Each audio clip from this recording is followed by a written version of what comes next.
안녕하세요. 시니어님들께 유익한 정보를 전달하는 글로리 시니어TV의 글로리입니다. 우리 시니어님들께서는 평소 온라인으로 물건을 구매해야 할 때 직접 구매를 하시나요? 아니면 자녀분께 구매를 대신 부탁하시나요? 인터넷 구매가 익숙하지 않은 시니어님들께서는 자녀의 계좌로 물건값을 송금하고 대신 구매를 부탁하는 경우가 종종 있으셨을 텐데요. 세법에서는 이것을 가족끼리의 현금 거래라고 이야기를 합니다. 중요한 것은 이러한 평범한 가족 간의 거래도 타인으로부터 현금을 받은 행위로 본다는 것이죠. 살다 보면 간혹 가족 간의 계좌 이체로 큰돈이 오고 갈 때도 있을 텐데요. 자칫하다가는 세금 폭탄을 맞을 수가 있습니다. 그래서 오늘은 우리 시니어님들께서 억울하게 증여세 폭탄을 맞게 되는 일이 없도록 가족 간의 계좌 이체 시 알아두셔야 할 점과 주의하셔야 할 점을 확실하게 알려드리도록 하겠습니다.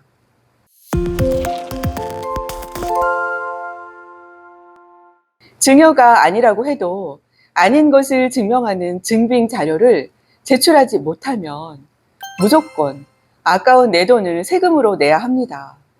오늘 영상은 평소 계좌 이체를 자주 하는 가족분께도 공유하여 함께 주의하시면 좋겠습니다. 먼저 증여란 재산적 가치가 있는 것을 타인으로부터 무상으로 취득하는 행위를 말하는데요. 그 취득한 자에게 증여받은 재산 가액을 과세 표준으로 하여 부과하는 세금을 증여세라고 합니다. 즉, 내가 공짜로 받은 돈에 대한 세금을 말하는 것인데요. 이것은 현금뿐만 아니라 금, 부동산, 주식 배당권 등 재산적 가치가 있는 모든 것에 부과가 됩니다. 물론 국세청에서 마음대로 개인의 계좌를 열람하거나 조회할 수는 없습니다. 하지만 세무조사가 진행되는 경우에는 조회가 가능한데요. 부모님께서 돌아가시고 상속이 진행될 때 10년간의 계좌 이체 내역을 조회할 수가 있게 되면서 가장 많이 적발이 된다고 합니다. 또 부동산 취득을 한 경우 자금 출처에 대한 세무조사 시 취득한 시점으로부터 과거 3년까지 조회가 가능하기 때문에 마찬가지로 많이 적발이 되고 있다고 합니다. 증여세율은 화면에 보이는 것처럼 10%에서 50%가 부과가 되는데요.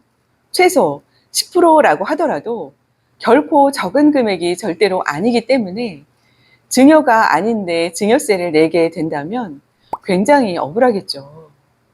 가족 간의 계좌 이체를 하는 경우는 굉장히 빈번하게 발생이 됩니다.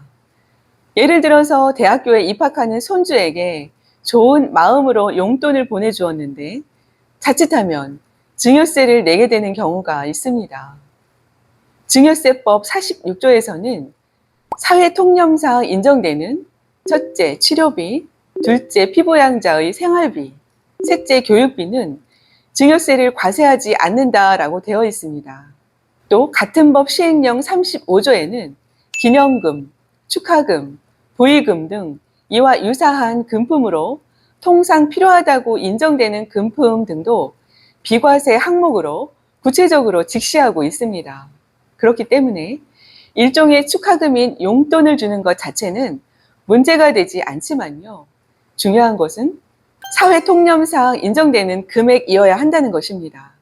금액에 따라서 문제가 되는 경우가 있습니다. 100만 원 미만의 소액이라면 문제가 되지 않지만 사회 통념상 허용되지 않는 수백만 원의 거액을 반복적으로 단기간에 계좌 이체를 한다면 통상적인 축하금으로 볼 수 없기 때문입니다. 그렇기 때문에 해당 금액을 증여한 것으로 보고 과세 대상에 포함될 수가 있습니다.